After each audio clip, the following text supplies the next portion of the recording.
നമ്മൾ ഭൂരിഭാഗം ആളുകൾ ഉപയോഗിക്കുന്നത് അതുപോലെ തന്നെ നമ്മുടെ എല്ലാ മൊബൈലിൽ ഇൻസ്റ്റാൾ ആയിട്ടുള്ളത് നമ്മൾ ദിവസം ഒരു തവണയെങ്കിലും നമ്മൾ ഓപ്പൺ ചെയ്ത് നോക്കുന്നതുമായ ഒരു ആപ്ലിക്കേഷനാണ് വാട്സപ്പ്. നമുക്കറിയാം, വാട്സപ്പ് നമ്മൾ ഉപയോഗിക്കാൻ തുടങ്ങിയ കാലത്ത് വലിയ കാര്യമായിട്ടുള്ള മാറ്റങ്ങളൊന്നും വാട്സപ്പിൽ വന്നുകൊണ്ടിരുന്നില്ല. ഇടയ്ക്കെപ്പോഴെങ്കിലും ഒരു അപ്ഡേറ്റ് വരും, നമ്മളത് അപ്ഡേറ്റ് ചെയ്യും. എന്നാൽ ഫേസ്ബുക്ക് ഏറ്റെടുത്തതിന് ശേഷം ഒരുപാട് മാറ്റങ്ങൾ പുതുതായിട്ട് ഓരോ അപ്ഡേറ്റിലും ആപ്ലിക്കേഷനിൽ വാട്സപ്പ് ഉൾപ്പെടുത്തുന്നുണ്ട്. അന്ന് തൊട്ട് ഇന്ന് വരെ ഒട്ടനേകം സൗകര്യങ്ങൾ കൂട്ടിച്ചേർത്തിട്ടുണ്ട്. അതിൽ തന്നെ ചില സൗകര്യങ്ങൾ കൂട്ടിച്ചേർത്തിട്ട് വാട്സപ്പ് അത് പിൻവലിച്ചിട്ടുണ്ട്. അങ്ങനെയുള്ള ഒരുപാട് സൗകര്യങ്ങൾ നമ്മുടെ വാട്സപ്പിൽ വന്നുകൊണ്ടേയിരിക്കുന്നുണ്ട്. അപ്പോൾ ഇന്നത്തെ വീഡിയോയിൽ ഞാൻ നിങ്ങളുമായിട്ട് ഷെയർ ചെയ്യുന്നത് നമ്മുടെ ഈ വാട്സപ്പിൽ ഏറ്റവും പുതുതായിട്ട് വന്ന, അതായത് ഈ ഒരു കുറച്ച് ദിവസങ്ങൾക്കുള്ളിൽ, ഏകദേശം 2-3 ആഴ്ചകൾക്കുള്ളിൽ നമ്മുടെ ഏറ്റവും പുതുതായിട്ട് നമ്മുടെ വാട്സപ്പിൽ വന്നിരിക്കുന്ന മാറ്റങ്ങളെ ഇതുവരെ നിങ്ങളുടെ ശ്രദ്ധയിൽപ്പെട്ടിട്ടില്ല എങ്കിൽ അത് നിങ്ങളെ പരിചയപ്പെടുന്നതിന് വേണ്ടി ആണ്. നിങ്ങളൊരു പക്ഷേ ഉപയോഗിക്കുന്നുണ്ടാകാം, നിങ്ങൾക്കറിയാമായിരിക്കാം. എന്നാൽ അറിയാത്ത കൂട്ടുകാർ ഒരുപാട് നമ്മളിൽ ഉണ്ടാകുമെന്ന് ഞാൻ വിശ്വസിക്കുന്നു. അതുകൊണ്ട് തന്നെ അവരിലേക്ക് കൂടി ദയവായിട്ട് ഈ വീഡിയോ ഷെയർ ചെയ്യുക. അതിനു മുന്നേ ഈ അപ്ഡേറ്റുകൾ നിങ്ങൾക്ക് ലഭിക്കുക. നിങ്ങൾക്കറിയാം, വാട്സപ്പിന്റെ ബീറ്റ യൂസേഴ്സിനാണ് ആദ്യമായിട്ട് ഈ അപ്ഡേറ്റുകളൊക്കെ ലഭിക്കുക. അതുകൊണ്ട് നിങ്ങളൊരു വാട്സപ്പ് ബീറ്റ യൂസർ അല്ല എങ്കിൽ വാട്സപ്പിന്റെ ബീറ്റ വെർഷൻ ഇൻസ്റ്റാൾ ചെയ്യുവാനുള്ള ലിങ്ക് കൂടെയായിട്ട് ചേർക്കുന്നുണ്ട്. അത് ഉപയോഗിച്ചിട്ട് ഇൻസ്റ്റാൾ ചെയ്യുക. ഇനി അല്ല എങ്കിൽ വാട്സപ്പിന്റെ ബീറ്റ ടെസ്റ്റർ ആവുക. അപ്പം എന്തൊക്കെയാണ് ആ മാറ്റങ്ങൾ എന്ന് നമുക്ക് വീഡിയോ കണ്ട് തന്നെ മനസ്സിലാക്കാം. എല്ലാവർക്കും എന്റെ വീഡിയോയിലേക്ക് സ്വാഗതം. ഇത് ഞാനാണ് അഷ്കർ ഉളിക്കൽ.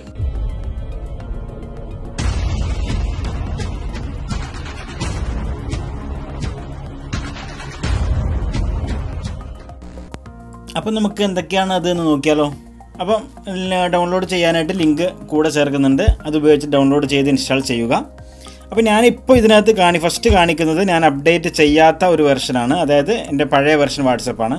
ഈ വാട്സപ്പിൽ ഇപ്പം പുതുതായിട്ട് വന്ന ഏറ്റവും പുതിയൊരു മാറ്റമാണ്, നമുക്ക് ഡിലീറ്റ് ചെയ്ത ഫയലുകൾ വീണ്ടും ഡൗൺലോഡ് ചെയ്യുവാനായിട്ട് സാധിക്കും. അതായത് നമ്മൾ ഒരു തവണ നമുക്ക് ഏതെങ്കിലും സുഹൃത്തുക്കൾ ഒരു ഫയൽ അയച്ചു, അപ്പോൾ നമ്മളത് കണ്ട ശേഷം നമ്മൾ ഡിലീറ്റ് ചെയ്ത് കഴിഞ്ഞാൽ പഴയ വെർഷനിലേക്ക് നിങ്ങൾക്ക് കാണാൻ സാധിക്കുക, sorry this media file does not exist on your internal storage എന്നാണ്. അതായത് നിങ്ങളുടെ മൊബൈലിൽ നിന്നും ഈ ഫയൽ ഡിലീറ്റ് ആയി പോയിട്ടുണ്ട്, അതുകൊണ്ട് അത് നിങ്ങൾക്ക് കാണാൻ സാധിക്കില്ല എന്നുള്ളതാണ്. അപ്പോൾ നമ്മളിതൊന്ന് അപ്ഡേറ്റ് ചെയ്യാനിപ്പോൾ ഇനി നമുക്ക് ഇതിൻ്റെ വെർഷൻ ഒന്ന് നോക്കാം. ഞാനിപ്പോൾ ആപ്ലിക്കേഷൻ്റെ വെർഷൻ നോക്കിയാണ് 2.18.98 ഞാനൊന്ന് അപ്ഡേറ്റ് ചെയ്യാൻ പോവുകയാണ്. അപ്ഡേറ്റ് ചെയ്താലാണ് നമുക്ക് പൂർണ്ണമായിട്ട് നമ്മുടെ വെർഷനിൽ നമുക്ക് വന്നിരിക്കുന്ന മാറ്റങ്ങളൊക്കെ നമുക്ക് ലഭിക്കും. അതുകൊണ്ട് ഞാനിതൊന്ന് അപ്ഡേറ്റ് ചെയ്യുന്നു.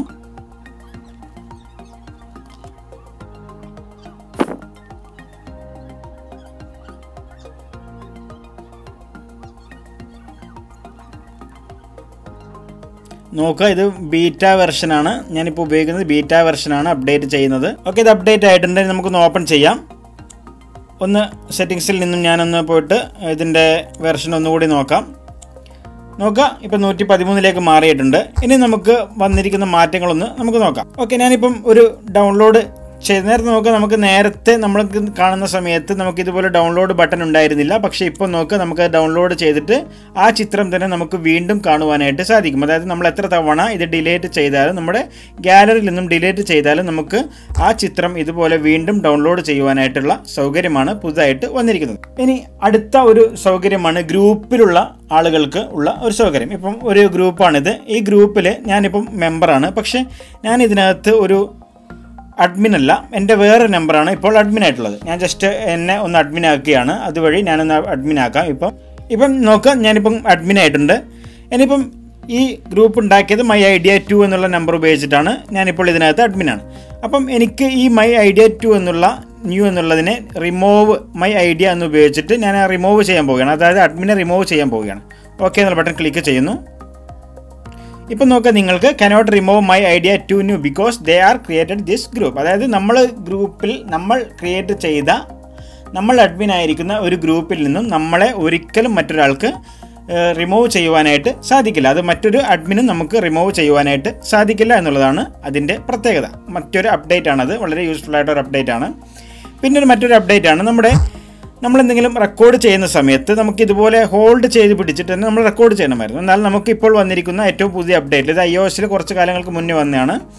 ഇത് നമ്മളൊന്ന് ഹോൾഡ് ചെയ്ത് പിടിച്ചിട്ട് മുകളിലേക്ക് വെച്ച് കൊടുത്തു കഴിഞ്ഞാൽ അവിടെ ലോക്ക് ആവും. നമ്മളത് പിന്നീട് ഹോൾഡ് ചെയ്ത് പിടിക്കേണ്ട ആവശ്യമില്ല. ഓട്ടോമാറ്റിക്കായിട്ട് തന്നെ അത് റെക്കോർഡിങ് നടക്കുന്നതാണ്. അപ്പം നമുക്ക് അത് റെക്കോർഡിംഗ് പൂർത്തീകരിച്ച് കഴിഞ്ഞാൽ വേണമെങ്കിൽ മാത്രം സെൻഡ് ചെയ്ത് കൊടുത്തു കഴിഞ്ഞാൽ മതിയാകും. നമുക്ക് ആ ഒരു നല്ലൊരു മികച്ച ഒരു അപ്ഡേറ്റ് ആണ് അതും. അതുപോലെ തന്നെ ഗ്രൂപ്പിലെ മറ്റൊരു സംഭവമാണ് ആഡ് ഗ്രൂപ്പ് ഡിസ്ക്രിപ്ഷൻ എന്നുള്ള ബട്ടൺ. ഇത് വന്നിട്ട് കുറച്ച് കാലങ്ങളായി. ഈ ഒരു ഉപയോഗിച്ചിട്ട് നമുക്ക് ഗ്രൂപ്പിനെ കുറിച്ചുള്ള എന്തെങ്കിലും വിവരണങ്ങൾ നമുക്ക് നമ്മുടെ ഗ്രൂപ്പിൽ പിന്ന് ചെയ്ത് വെക്കുവാനായിട്ട് സാധിക്കും. ഉദാഹരണത്തിന് നമ്മുടെ ഗ്രൂപ്പ് നിയമാവലികൾ, അതുപോലെ ഗ്രൂപ്പിനെ സംബന്ധിക്കുന്ന മറ്റ് വിവരങ്ങളൊക്കെ നമുക്ക് ഈ ഡിസ്ക്രിപ്ഷൻ ഭാഗത്ത് കൊടുക്കുവാനായിട്ട് സാധിക്കും. പിന്നെ മറ്റൊരു പ്രധാനപ്പെട്ട ഒരു മാറ്റമായിരുന്നു, കുറച്ച് മുന്നേ ഉള്ള അപ്ഡേറ്റിൽ വന്നിരിക്കുന്ന ഒരു മാറ്റമായിരുന്നു. സെറ്റിങ്സിൽ പോയിട്ട് നമ്മുടെ അക്കൗണ്ട്സ് എന്നുള്ള ബട്ടൺ ക്ലിക്ക് ചെയ്യുന്നു. ഇവിടെ ചേഞ്ച് നമ്പർ എന്നുള്ള ബട്ടൺ ക്ലിക്ക് ചെയ്യുന്നു. നെക്സ്റ്റ് എന്നുള്ള ബട്ടൺ ക്ലിക്ക് ചെയ്യുന്നു. ഇപ്പം ജസ്റ്റ് നിങ്ങളുടെ പഴയ നമ്പർ ഇവിടെ ഒന്ന് എൻ്റർ ചെയ്ത് കൊടുക്കുക. അടുത്തായിട്ട് നമ്മൾ പുതിയ നമ്പർ ഏതാണോ അത് ജസ്റ്റ് ഒന്ന് എൻ്റർ ചെയ്ത് കൊടുക്കുക. നെക്സ്റ്റ് എന്നുള്ള ബട്ടൺ ക്ലിക്ക് ചെയ്യുന്നു.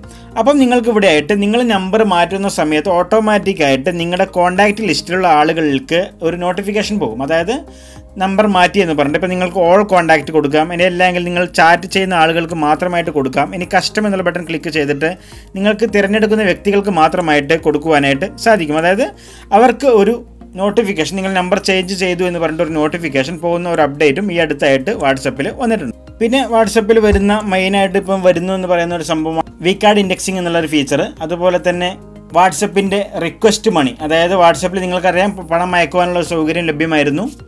എന്നാൽ അത് പേ നൗ എന്നുള്ള ബട്ടന് പുറമെ റിക്വസ്റ്റ് മണി എന്നുള്ളൊരു ഓഫർ കൂടി ഇന്ത്യയിലെ ഉപഭോക്താക്കൾക്ക് മാത്രമായിട്ട് ലഭിക്കുന്നുണ്ട്. അതായത് നമുക്ക് മറ്റൊരാളോട് പണത്തിന് കടം ചോദിക്കുവാനുള്ള ഒരു സൗകര്യം കൂടി, അല്ലെങ്കിൽ നമുക്ക് പണം ആവശ്യപ്പെടുവാനുള്ള ഒരു സൗകര്യം കൂടി, ഒരു ചെറിയ ബട്ടൺ കൂടി വാട്സപ്പിൽ ആഡ് ചെയ്തിട്ടുണ്ട്. അപ്പം ഇങ്ങനെ ഒട്ടനേകം സൗകര്യങ്ങൾ പുതുതായിട്ടുള്ള വാട്സപ്പിൽ, ഈ അടുത്ത് വന്നിരിക്കുന്ന വാട്സപ്പിൽ നമുക്ക് ഇൻക്ലൂഡഡ് ആണ്. അപ്പം അത് നിങ്ങളിലേക്ക് പരിചയപ്പെടുത്തുവാൻ വേണ്ടി മാത്രമാണ് ഈ ഒരു വീഡിയോ തയ്യാറാക്കിയിരിക്കുന്നത്. ഇഷ്ടപ്പെട്ടുവെങ്കിൽ കൂട്ടുകാർക്ക് ദയവായിട്ട് ഷെയർ ചെയ്യുക. നല്ല അറിവുകൾക്കായിട്ട് ഫേസ്ബുക്ക് പേജ് ലൈക്ക് ചെയ്യാനും യൂട്യൂബ് ചാനൽ സബ്സ്ക്രൈബ് ചെയ്ത് നോട്ടിഫിക്കേഷൻ ഓൺ ആണ് എന്ന് ഉറപ്പുവരുത്താനും മറക്കാതിരിക്കുക. നല്ലൊരു വീഡിയോ ആയിട്ട് വീണ്ടും കാണാം. Bye bye.